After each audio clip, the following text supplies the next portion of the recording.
ፈተና በመጣብን ጊዜ እግዚአብሔር እንደሚወዳቸው ተመልከቱ። እውነቴንም ንገራችሁ ጌታ ሆይ ለምንድን ነው እንዲሁ አክስቴም ሳምንት ዕለት ሞተች፣ እናቴ ደግሞ የዛሬ ወር፣ እንደገና ደግሞ የዛሬ 2 ወር ከሥራ ተባረርኩ፣ እንደገና ደግሞ ይሄ ቀደረብኝ፣ ደግሞ ይሄኛው ተቃጠለብኝ፣ እንደዚህ አለብኝ፣ ጠልታኝ ነው ወይ እባክህን ወይም እባክሽን ልጄ ወደ ቤቴ ኑ ማለቱ ነበር። እንዲህ አድርገህ ትፈልገኛለህ ወይ? ረስቼ ስለኖርኩ እማስታውስበት መከራ ሰጠኸኝ ተብሎ ነው መመስገድ ያለበት። አንተን እንዳስታውስህ የመጥሪያ ደብዳቤ ላክልኝ ነው። መጽሐፍ ቅዱስን ደብዳቤ ጽፎ ላከ፣ ንስሐ አባት ላከ፣ መጽሐፍትን ጽፎ ላከ፣ በቅዳሴ ጠራን፣ በትምህርት ጠራን፣ በመዝሙር ጠራን፣ ወንድሞቻችን ሲመጡ በመከራ ጠራን፣ አልተመለስንም። መጨረሻ ላይ ደግሞ የመከራ መልእክት ይልካል። እባካችሁ ኑ ነው። ለምኖ የሚያድን አምላክ እንደ እግዚአብሔር ያለ አለ እንዴ? ለምኖ እኮ ነው የሚያድነን። እንደምን ሰነበታችሁ? አማን ነው፣ ሰላም ነው፣ ፒስ ነው የሚለው ሁሉ ጸበል ሲሄድ እግዚአብሔር ይመስገን፣ እግዚአብሔር ይመስገን የሚለው እንዲው እግዚአብሔርማ ይተርኩሰን እንጂ እውነቴን እኮ ነው የምነግራችሁ። እግዚአብሔርማ ይተርኩሰን። ምድር ጠቧችሁ እኮ የምትራመዱት ሁሉ ጸበል ስትሄድ ኩምሽሽ በቃ እንዲሁ ለተቸገረ እንድናዝን አረማመዳችን እኮ ልክ እንዲኖረው ንግግራችን መጠን እንዲያበጅ እግዚአብሔርማ ይተርኩሰን እንጂ ተነግረን ሰምተናል እንዴ? እውነቴን ነው። ስንቶቻችሁን እስቲ አሁን እዚህ ውስጥ ራሱ ብቆሰቁስ እዚህ ውስጥ እዚህ ከተሰበሰበው ውስጥ እግዚአብሔር በሚያውቀው እግዚአብሔር ነቅሶ ቢያወጣ ሲቸግራችሁ ወደ ቤተ ክርስቲያን የመጣችሁ ስንቶቻችሁ ናችሁ? ስንቶቻችሁ ናችሁ? ወይ ባል እንዴ ባለትዳሮች ሲጣሉ እኮ ነው ባጋባናቸው በ20 ዓመታቸው እኮ ነው ቤተ ክርስቲያን የሚመጡ ሲጣሉ ነው። ይኸው ከተጋባና ዓመታችን ነው፣ ምላትን አትሰማኝም፣ ምንም አታዳምጠኝም ማለት ይጀምራል ማለት 20 ዓመት ጠፍቶ ኑሮ ምናምን መከራውን ነው ተደዝድዞ ነው እዚህ ወዲያ መከራችን ምን ተመስገን ነው እንኳን መጣችሁ። ዋናው መሸም ነጋም መምጣታችሁ ነው። ቅዱስ ጴጥሮስ እንደተናገረ ወርቅ የሚጠነከረው በመከራ ነው፣ ተፈትኖ ነው የሚጠነከረው። እኛም ጠንካራ ክርስቲያኖች እንድንሆን ስለሚፈልግ ክፉ ነገር ወደኛ እንዲመጣ ያደርጋል። መከራ ጥንካሬ ትዕግስት ይሰጣል፣ ትዕግስት ተስፋ ይሰጣል፣ ተስፋ ደግሞ አያሳፍርም። ተስፋም ክርስቶስም ምንም ነገር በሽታ ሊሆን ይችላል፣ ማጣት ሊሆን ይችላል፣ እንግልት ሊሆን ይችላል፣ መገፋት ሊሆን ይችላል፣ ስም መጥፋት ሊሆን ይችላል። ዓርብ ነው። ማጣት ከሆነ ጌታችን ልጆቻችሁ ሞተውባችሁ ወይም ጥለዋችሁ ሄደው ክደዋችሁ ከሆነ ልጆቻ የወለዶቻቸው መናፍቅ ሊሆኑ ይችላሉ። ጠብቁ። ግን ልጆቻችሁ ቢክዷችሁ ክርስቶስም ልጆቹ ክደውት ብለዋል። ዓርብ ክደውት ነው ያሉ ከአንድ ከቅዱስ ዮሐንስ በቀር አናውቀውም ብለዋል። አታችሁ ከሆነ ክርስቶስም ልብሱን አጥቶ ተገፎ ደዋል። ስማችሁ ተጠፍቶ ከሆነ ክብር ምስጋና ይገውና ወንበዴ ሲባል ሲሰደብ ነው ያለ። ስሙ ኢየሱስም ሲሰደብ ውሏል። ቆስላችሁት ከሆነ የማይድን በሽታ ይዟችሁ ከሆነ እሱ ሲቆስል ነው ያለው። ይሄ ነው እሱ ጋር ነው የተሰቀል ነው። ስንጠመቅ እኮ ይውላችሁ ውሃ ውስጥ ቄሱ እንዲያርጎ ውሃ ውስጥ የሚጨምረን ዋናው ምክንያት ምንድን ነው? ከክርስቶስ ጋር ተቀብረናል ማለት ነው። ብቅ የሚያደርገን ደግሞ ከክርስቶስ ጋር ተነስተናል። አንድ ባይታው ያሉን የተባለው አባ ቤት እንደው ጸልዩልኝ ምን ይጸልይልህ እንደው ቢናገሯት መሬት የሆነች እሺ፣ ምንም በቃ እንደው ጥበበኛ የሆነች እሺ፣ ሰርታ የማትታከት እሺ፣ ያዘዟትን ምሰራ እሺ፣ አንድ ነገር የማትቀየም እሺ፣ ንግግሯ ለስላሳ እሺ፣ መልኳ ይቀረሽ የማትባል ሚስት ስጠኝ ብለው ይጸልዩልኝ። እንደዚህ ያሉ ሰዎች ቢኖሩ እኛ ስንመነኩስ ነበር አሉት አሉ።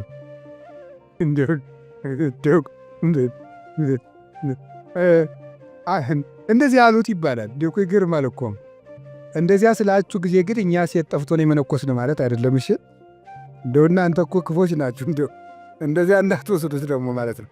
እንደዚያ ሳይሆን ምን ማለት የመሰላችሁ ይውላችሁ በቃ እንዲሁ ምድር የሆነች ምድር የሆነ እንዲሁ ትንፍስ ማይል እንዲሁ የተደላደለ ሰው ስጠኝ መድኃኔዓለም ይላል። ተው እንጂ እንደዚያ ያለ ሰው የሚገኘው ገነት ስትገባ ነው። የለም እንደዚህ ያለ ሰው እወቁት ነው። አውቀን መግባት አለብን። እግዚአብሔር ገሃነም እንዳይበላን እኮ ነው ትንንሽ ነገሮችን የሚተረኩሰን፣ ገንዘቦቻችን በማሳጣት ዘመድ እንዲሞትብን፣ ጓደኛ እንዲለየን በማድረግ ከሹመት እንዲሻሩ፣ እንድናጣ፣ እንድንዋረድ፣ ኃጢአት ስንሰራ የሚያዋርዱን ሰዎች በመላክ ሰዎች እንዲደርሱብን በማድረግ በማጋለጥ ኋላ ከምትጋለጥ ዛሬ ባጋለጥ ብሎ የሚያዋርዱ ሰዎችን ጭምር በመላክ እግዚአብሔር እኛን ትንሽ ተርኮስ እያደረገ ወደ ቤቱ ያመጣናል። እንዴት እንደሚወደን ተመልከቱ። እንዲሁ መድኃኔዓለም አቤት እንዲሁ ቢላችሁ ራሱ የምትሉት እነዚህን ክፉ ክፉ ቄሶች እንዲሁ ምጥጥ ብታደርጋቸው አያደርግም። በተኩላ መካከል ኑር ብለዋል። ኑር በምን መሃል ነው? በተኩላ መሃል ነው የምንኖረው። እንዲሁ ጌታ ሆይ ቸር አባት ስጠን፣ እነዚህን ክፎች አጥፍተን። አያጠፋም። እስከ ዓለም ፍጻሜ መናፍቅም አይጠፋም፣ ሌባም አይጠፋም፣ ሙዳይ ምጽዋት ገልባጭም አይጠፋም፣ ጉቦኛም አይጠፋም፣ ወንበዴም አይጠፋም፣ ዘረኛም አይጠፋም። ተኩላም አለ፣ በግም አለ ክርስቶስ እስከሚመጣ ድረስ። ይሄንን አውቃችሁ ዓርብ አብረነው መዋል፣ እሑድ አብረነው ትንሣኤውን ማክበር። እግዚአብሔር ክፉ ነገሮች ወደኛ ሲመጡ ዝም የሚላቸው ዋናው ምክንያት ምንድነው ሲባል እነዚያ ነገሮች እንኳን ቢሆን አስፈራርተውን ቃለ እግዚአብሔር ስላልመለሰን፣ ምክር ስላልመለሰን፣ ንስሐ አባት ስላልመለሰን፣ መጽሐፍ ስላልመለሰን፣ ስብከት ስላልመለሰን፣ ምንም ነገር ስላልመለሰን ቢያንስ የሚያስፈራሩ ነገሮችን እንኳን መጥተው ወደ ቤቴ ቢመጡ ብሎ ነው። አይተጣል። ለምንድነው የሚፈትነን ካላችሁ፣ ወይም ደግሞ ለምንድነው በሰይጣን እየተሸነፍን ያለን ስራ ካላችሁ፣ ምርጫችንን መወሰን ስላልቻል ነው። እግዚአብሔር ለምንድነው ሰይጣን የሚፈትነን ከሆነ በእኛ የሚፈርድብን ለምንድነው ከተባለ መርጠን የምንገዛ እኛ ነን እንጂ እስቲ በሞቴ አንተ ና አፍንጫህን ብዬ ሳልጥልህ ና ሲጋራ ጭስ። እስቲ ሰይጣን እንደዚህ ያለው ሰው አለ? አንተ ጆሮን ሳልል ና ስከር ያላችኋል? ሰይጣን ተገልጦ አንተ በሰይፍ ሳልል ና ዘሙት ያለው ሰው አለ? የለም። ወደን መርጠን ነው። ሰይጣን ነው እንጂ እንደሚያደርገኝ ሰይጣን አይደለም። ራሳችንን ምርጫችን ነው። ሰይጣን አቅራቢ ነው፣ እኛ መራጮች ነን። እግዚአብሔር ደግሞ እንድንመርጥ ያደረገን ክብር ሰጥቶን ነው። እስቲ መርጣችሁ ኑሩ። መጽሐፍ ቅዱስ ተጣልቶ አያውቅም። መጽሐፍ ቅዱስ የተጣላ መስሎ የሚታየን እኛ ከመጽሐፍ ቅዱስ ጋር ስለተጣላን ነው ይላል። አንተ ከመጽሐፍ ጋር ስትታረቅ መጽሐፍት ተጣልተው አያውቁም ብሎ ይናገራል። ስለዚህ እግዚአብሔር መልካም ነው። እስቲ እግዚአብሔር መልካም ነው በሉ። እግዚአብሔር ቸር ነው በሉ። ሰው ሁሉ እንዲድን ይፈልጋል፣ ይረዳናልም። አንድ ጊዜ በኮቪዱ ጊዜ አንድ ወረዳ ገጠር ወረዳ ላይ ሄጄ ነበርና መነኮሳት ጓደኞች አሉኝ፣ አባቶች። የወረዳው ካቢኔ በሙሉ ንስሐ ገባ ከነሱ። እንዲሁ ሁልጊዜ ኮቪድ በወዳ አልኩኝ እኔ እንዲሁ ካቢኔ ሁሉ ንስሐ እንዲገባ እንዲሁ ኮቪድ ትንሽ ቆየት ባለ ያስብላል በእውነቱ ማለት ነው። አሁን ሰው ይውላችሁ እግዚአብሔር የሚያስፈራረው ነገሮችን የሚልክብል ለዚህ ነው። አንድ ችግር ሲገጥመን እንሰበሰብ። አምና የነነዌ እንግዲህ ታስታውሳላችሁ አይደል? ሁልጊዜ እንሰበስባለን። ችግር ሲመጣ እግዚኦ ባረነ ክርስቶስ እንላለን። ለምንድን ነው እግዚአብሔር የማያዝንልኝ? አንዳንድ ጊዜ ደግሞ እንደውም በተለይ የአሁኑ ትውልድ ምን ብሎ ሊጠይቅ ይችላል? ቆይ እግዚአብሔር በእኔ ስቃይ ደስ ይለዋል ይላል። እግዚአብሔር በእኔ ስቃይ ደስ ይለዋል ወይ? ለምንድን ነው እኛ ስንሰቃይ ዝም የሚለው የሚል ጥያቄ። አራዊት አጥር ሲነሳላቸው በተከፈተ ቤት ውስጥ ገብተው እንደሚሰለጥኑት ሁሉ እግዚአብሔር ረድኤቱን ከኛ ላይ ሲያነሳ አራዊት የሆኑ ሰዎች በስልጣን ሊሆን ይችላሉ፣ በጭካኔ ሊሆን ይችላሉ፣ መጥተው እንዲሰለጥኑ ያደርጋቸዋል ማለት ነው። በሰው ላይ እንዲሆኑ ያደርጋቸዋል። አንተ ጥይት ብትተኩስ እሱ ኒውክሊየር ይተኩሳል ይላል። ከ50 ዓመት በፊት የተጻፈ መጽሐፍ ነው። ሰይጣንን ለማሸነፍ አንተ ጥይት ብትተኩስ ኒውክሊየር ይተኩሳል። ለምን? የ7000 ዓመት የውጊያ ልምድ ያለው ጀግና ነው እሱ። አይሆንልህም። ሰይጣንን በጉልበት አሸንፉ። በቀን 400 ሰግዳለሁ ሰይጣንን እቀጠቅጠዋል ይላል አንዳንዱ። ወረታው 4 ሚሊዮን አድርገው አትቀጠቅጠው። ስግደት ቀንሱ አላልኩም፣ ስንፍናም አላስተማርኩም። በደንብ እንድትሰሙኝ ስለምፈልግ ግን በስግደታችን ብዛት በጸሎታችን ብዛት እናሸንፋለን ማለት ትዕቢት ነው። የሚያሸንፈው ማን ነው? ንገሩን። እግዚአብሔር ነው የሚያሸንፈው። በስመ አብ ወወልድ ወመንፈስ ቅዱስ አሃዱ አምላክ።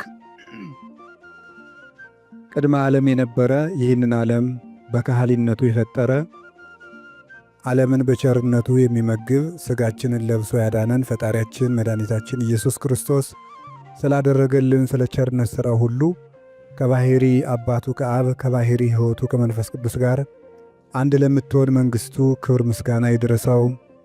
የእናታችን የቅድስት ድንግል ማርያም የቅዱሳን መላእክት የቅዱሳን ሐዋርያት የቅዱሳን ነቢያት የቅዱሳን ሰማዕታት ጻድቃን ረድኤታቸው በረከታቸው ከእኛ ጋር ይሁን።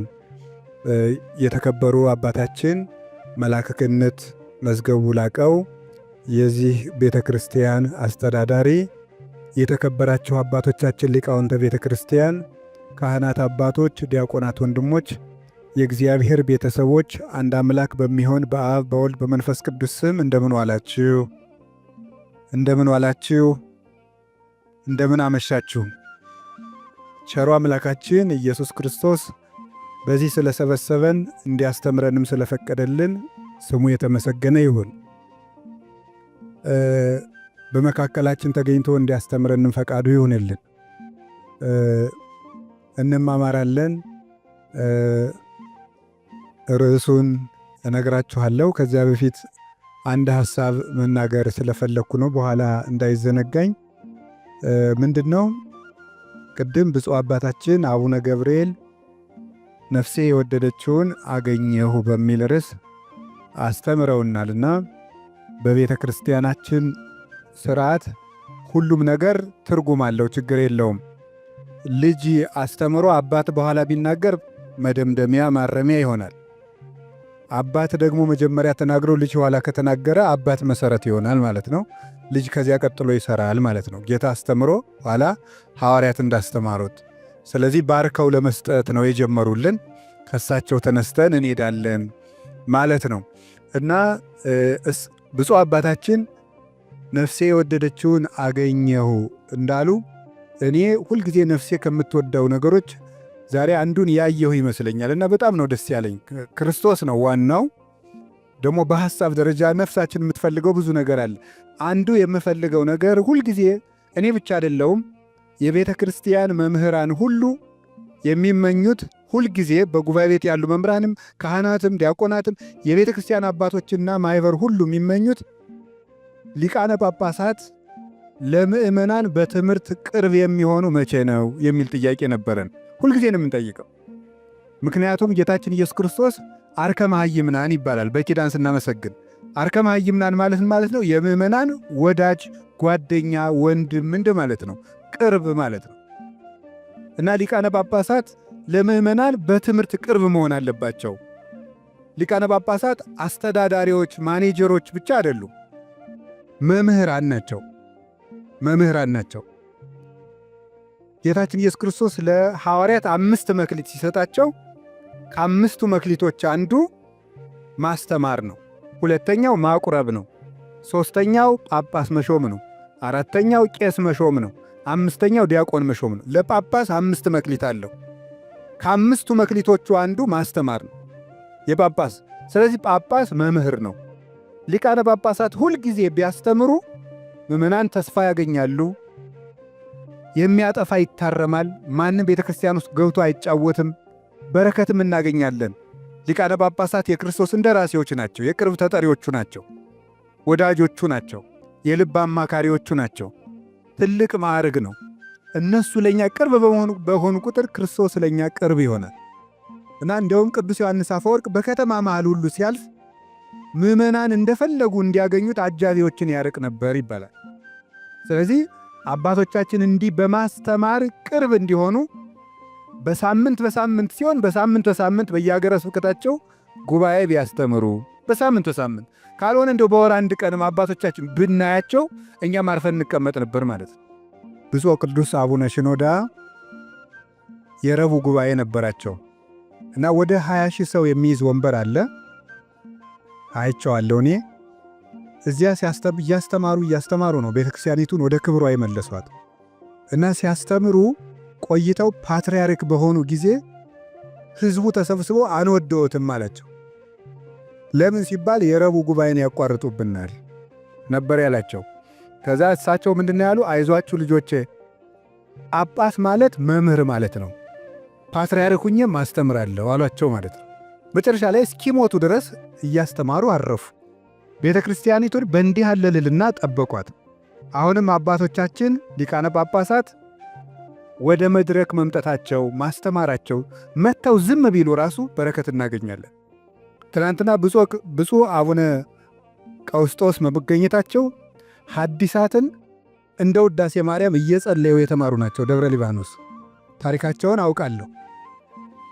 እንደ ጸሎት እየጸለዩ የሐዲስ ኪዳን ጥቅሶችን ሲጠቅሷቸው እሳቸው የሚጠቅሷቸው ሳይሆን ራሱ ቅዱስ ጳውሎስ ተገኝቶ የሚጠቅሰው እስኪመስል ድረስ ነው የሚጣፍጥላቸውና እሳቸው ተገኝተው ሲማሩ እንዲያውም ይገርማችሁ የዛሬ ወር መጥቼ ሳለ ከጉባኤ የቀረውበት አንዱ ምክንያት ብፁዕ አቡነ ቀውስጦስ መጽሐፍ አንብብልኝ እያሉ እያነበብኩ ነው የነበረው ማለት ነው። መጽሐፍ እስኪ አንብብልኝ ብለው እሳቸው በዚህ ጊዜያቸው ያነባሉ። የእኛን ውርደት ተመልከቱ ማለት ነው። እስከ ምሽት ድረስ እያነበብን አንብብልን መጽሐፍ እያሉ ያስነብባሉ። ጥያቄ ይጠይቃሉ በዚህ ዕድሜያቸው እና መምጣታቸው እጅግ መልካም ነው። አንድ ነፍስ የወደደችውን ያልኩኝ ሊቃነ ጳጳሳት ወደ ትምህርት ወደ ማስተማር መምጣታቸው እጅግ መልካም ነው፣ ደስ ብሎኛል። ሁለተኛ ደግሞ አድባራት የቤተ ክርስቲያን አብያተ ክርስቲያናት አድባራት እንዲሁ ሱቅና ፎቅ ከመስራት አልፈው ሕዝቡ እንዲማር ማድረጋቸው ይህ ትልቅ ነገር ነው። በዚህ ያሉት መላከ ገነት መዝገቡ በጣም እውነት እግዚአብሔር በሚያውቀው ማለት ነው። እግዚአብሔር በሚያውቀው መምህር ሊመጣልኝ ነው ብለው ምድር የሚሰሙ አለቃ እኔ አይቼ አላውቅም ማለት ነው። እሺ ብላችሁኛ ትመጣላችሁ የሚሉ ሰው ማለት ነው። እረኛ ማለት ሰው እንዲማርለት ነው። በጎቹን አስሮ በዱላ እየቆረቆረ የሚቀመጥ እረኛ ይሄ ነፍሰ ገዳይ ነው። ለበጎቹ ውሃና ሳር የሚያቀርብ ነው እረኛ የሚባለው። እና ይሄን በማድረጋቸው በጣም ደስተኛ ነኝ። እዚህ ያሉት መምህራን መምህር ምስጢረ ሥላሴ፣ መምህር ኤልያስ ሁለቱም የሐዲሳት የብሉያት የሊቃውንት መምህራን ናቸው። ትዕቢት ሳይቃወማቸው ሌላ መምህር መጥቶ ያስተምር ማለት በራሱ ይሄ ፍቅርን፣ አንድነትን፣ እረኝነትን የሚያመለክት ነው። በጣም ደግሞ ሌላ ልዩ ውበት የሚያሳየው ደግሞ ምንድን እንደሆነ ተመልከቱ። ሊቃውንት እዚህ ቁጭ ብለው መማራቸው ደስ አይላችሁም? አዎ፣ እዚህ ተሰብስበው ካህናት አባቶቻችን አርያ ሆነው ከበው እና እኔ እንደዚህ ደብር ውበት አላየሁምና በጣም ነው ደስ ያለኝ። እግዚአብሔር የቤተ ክርስቲያንን ውበት እንዲህ አድርጎ ይመልስልን እና በዚህ ደስ ብሎኛል። ደብሩንም እጅግ አድርጌ እግዚአብሔር በዚህ አይነት መልክ ሌሎችንም እንዲያሳየን ፈቃዱ ይሁን እላለሁ። እንግዲህ ወደ ትምህርቱ ስንሄድ እንደ እግዚአብሔር ፈቃድ ዛሬ የምንማማርበት የትምህርታችን ርዕስ እግዚአብሔር ሰይጣንን እንዲፈትነን ለምን ይፈቅድለታል በሚል ርዕስ ነው የምንማማረው። እስኪ በሉ እግዚአብሔር በሉ። ሰይጣንን እንዲፈትነን ለምን ይፈቅድለታል? ድገሙ እስቲ እግዚአብሔር በሉ። ሰይጣንን እንዲፈትነን ለምን ይፈቅድለታል? ሦስተኛ በሉ እግዚአብሔር ሰይጣንን እንዲፈትነን ለምን ይፈቅድለታል? እንግዲህ መቼም ትምህርት ስንማር አንዳንድ ጥያቄ መመለስ ነው ዓላማው። ሰይጣን የሚፈጥርብንን ዓላማ መመለስ ነው። እርግጠኛ ነኝ የሁላችሁም ጥያቄ ነው። ነው አይደለም? እስቲ ነው የሚል ነው። እሺ፣ እግዚአብሔር ይስጥልን። የሁላችሁም ጥያቄ ነው። ካልሆነ እንለፈው ርዕሱን። የሁላችሁም ጥያቄ ነው። እሺ፣ በብዙ ሰው የማያምኑ ሰዎችም ይህንን ይጠይቃሉ። እግዚአብሔር መልካም ከሆነ ለምንድን ነው እንደዚህ ያለ ችግር ሲደርስብን ዝም የሚለን? ለምን ዝም ይላል እግዚአብሔር የሚል ነገር አለ። መጽሐፍ ቅዱስንም ስናነብ የሚጋጭ የሚመስል ነገር ብዙ ነገር ታገኛላችሁ። የመጀመሪያው እግዚአብሔር ባህሪው መልካም ነው። ባህሪው መልካም ነው። በሱ ዘንድ ክፉ የለም። አልወ ጽልመት ውስተ መክፈልታቲሁ። በእግዚአብሔር በባህሪው ኃጢአት የለበትም፣ ነውር ነቀፋ የለበትም። እስመ ንጹሕ አጠባያቲሁ ለእግዚአብሔር። የእግዚአብሔር ባህሪ ሁሉ ፍጹም ንጹሕ ነው። እግዚአብሔር ባህሪው ንጹሕ ነው። ፈቃዱ ደግሞ መልካም ነው። ኄር እግዚአብሔር ለእለ ይትዔገሥዎ ወያድኅኖሙ በጊዜ ምንዳቤሆሙ። እግዚአብሔር ለሚታገሱት ሁሉ እግዚአብሔር መልካም ነው፣ በመከራ ቀንም መሸሸጊያ ነው ይላል ትንቢተ ናሆም ምዕራፍ 1 ቁጥር 7 ላይ እግዚአብሔር መልካም ነው፣ በመከራ ቀንም መሸሸጊያ ነው። እግዚአብሔር መልካም ነው፣ በመከራ ቀንም መሸሸጊያ ነው። ወምስካኢነ ውእቱ አምላኩ ለያዕቆብ፣ የያዕቆብ አምላክ መጠጊያችን ነው። ወበይንተዝ ኢንፈርህ ለማድለቅለቀት ምድር ወለመኒ ፈለሱ አድባር ውስተ ልበ ባሕር። ስለዚህ ተራሮች ተነስተው ወደ ባህር ልብ እንኳን ተነስተው ቢገቡ ወይም ቢነቀሉ አንደነግጥም፣ የያዕቆብ አምላክ መጠጊያችን ነውና። ይሄ እግዚአብሔር መልካም እንደሆነ ነው የሚያሳየው። እግዚአብሔር ያበርህ ሊተ ምንትኑ ያፈራህኒ፣ እግዚአብሔር ብርሃኔና መድኃኒቴ ነው፣ የሚያስፈራኝ ምንም የለም። እግዚአብሔር ምእመና ለሕይወቴ፣ እግዚአብሔር የሕይወቴ መታመኛዋ ነው። ምንም የምፈራው ነገር የለም። እመኒ ጸብአኒ ተአይን እይፈራሃኒ ልቤየ፣ ሰራዊት እንኳን ከቦ ቢወጋኝ እግዚአብሔር መታመኛዬ ነውና አልፈራም ይላል። ስለ እግዚአብሔር ብርሃን ነው፣ እግዚአብሔር መድኃኒት ነው፣ እግዚአብሔር መልካም ነው። እሱ ራሱ ኑራል አነ ውእቱ ኖላዊ ኄር ዘበአማን፣ እኔ እውነተኛ እረኛ መልካም እረኛ እኔ ነኝ ይላል። በጎ እረኛ እኔ ነኝ። እንኳን በአፋ ሆኖ መጠበቅ ይቅርና ራስን አሳልፎ በመስጠት እንኳን የሚጠብቅ እረኛ ነው እሱ። እግዚአብሔር ንጉሥ ሆኖ መጠበቁ፣ አምላክ ሆኖ መጠበቁ፣ በሰማያዊት መንግሥቱ በግርማ መለኮቱ ሆኖ መጠበቁ ድንቅ ነው። ከዚያ ያለፈ ደግሞ የሚደንቀው ራሱን በመስጠት የጠበቀን እረኝነት ግሩም ነው። ለእኛ ራሱን አሳልፎ መስጠቱ። እግዚአብሔር እኔ ቸር እረኛ ነኝ ብሏል። እኔ ቸር እረኛ ነኝ፣ በጎቼም እኔን ያውቁኛል፣ ድምፄንም ይሰማሉ። በእኔ በኩል የሚገባ ይድናል። እኔ በጎች በር ነኝ። ዘዋንተ አቤ ውእቱ ይድህን፣ በእኔ በኩል የሚገባ ይድናል። ይበው ወይ ወፅ፣ ይገባል ይወጣል፣ ወይ ረክም ራእየ፣ መሰማሪያም ያገኛል ይላል። ስለዚህ በጎቼ እኔን ያውቃሉ፣ እኔም በጎቼን አውቃለሁ። አልቦ ዘየሐይደኒዮን እምዴ፣ በጎቼን ከጄ የሚነጥቃቸውም ከቶ የለም ይላል። እንግዲህ እግዚአብሔር ጠባቂያችን ነው፣ እረኛችን ነው፣ መልካም ነው፣ ቸር ነው። እግዚአብሔር ሰው እንዲጠፋም አይፈልግም። ኢፈነወ እግዚአብሔር ለወልዱ ከመ ይትሐጐል ኩሉ ዓለም አላ ከመ ይሕየው፣ እግዚአብሔር ዓለሙ ሁሉ እንዲድን እንጂ እንዲጠፋ ልጁን አላከውም ይላል። እግዚአብሔር ዓለም ሁሉ እንዲድን ነው እንጂ እንዲጠፋ አይፈልግም። ቅድምም ብፁዕ አባታችን እንደጠቀሱልን ጢሞቴዎስ ምዕራፍ 2 ቁጥር 1 ላይ ሲናገር ዘይፈቅድ ይሕየው ኩሉ ዓለም ዘአነ ቀዳሚሆሙ ለኃጥአን፣ የኃጥአን መጀመሪያቸው የምሆን እኔንም ጨምሮ ዓለም ሁሉ እንዲድን የሚወድ እግዚአብሔር ይላል ቅዱስ ጳውሎስ። ዓለም ሁሉ እንዲድን የሚወድ እግዚአብሔር የሚወደው ዓለም ሁሉ እንዲድን ነው። ወይኩን ፈቃድከ እንላለን። ፈቃድህ በሰማይ እንደሆነች እንዲሁም በምድር ትሁን እንላለን። ቅዱስ ዮሐንስ አፈወርቄን ሲተረጉም ፈቃዱሰ ለእግዚአብሔር ድኅነተ ዓለም ውእቱ ይላል። ፈቃድህ ይሁን እያልን እንጸልያለን። ፈቃዱ ምንድን ነው ይልና የእግዚአብሔር ፈቃዱ ዓለም እንዲድን ነው ይላል። ሰዎችን ሁሉ ይወዳል፣ ለፍጥረት ሁሉ ይራራል። እግዚአብሔር ፍጥረትን እግዚአብሔር እንኳን እሱ ይቅርና ቅዱሳን ቸሮች ናቸው። የቅዱሳን ቸርነት ከሰው አንሶ እስመ ነፍሰ ጻድቅ ይትራራ ላዕለ ነፍሰ እንስሳው፣ የጻድቅ ሰው ነፍስ ለእንስሳ እንኳን ይራራል ይላል። ጻድቅ ለእንስሳ እንኳን የሚያዝን ነው። እግዚአብሔርን ተውት፣ አንድ ሰው እግዚአብሔርን መምሰል ሲጀምር ለእንስሳ እንኳን የሚያዝን ይሆናል። ለእንስሳት የሚያዝን ይሆናል። ዛሬም ድረስ አሉ ለእንስሳት የሚያዝኑ። በገጠር ያሉት ያዝናሉ፣ የከተማው ሰው እንጃ ያላውቅም፣ ከተማ ስለማልኖር። የገጠር እናቶች ጤፍ እንኳን ሲያበጥሩ ለወፎቹ ይተውላቸዋል፣ እንዲለቅሙ ይተውላቸዋል። ለዝንጀሮ ይተዋል። በኦሪት ዘዳግም አለ ቃርሚያ በቃረምክ ጊዜ አዝመራህን ጨርሰህ አትጨደው፣ ለድሃና ለአውሬ ተው ተብሏል። ርኅራኄ የብሉይ ኪዳንም የሐዲስ ኪዳንም አስተምሮን። ጥጃውን አርደህ በእናቱ ወተት አትቀቅለው ይላል። የቸርነት ሥራ ነው ይሄ። ርኅሩሁን ነው። በእናትና በልጅ መካከል ገብተህ ጭካኔን አታድርግ ማለት ነው።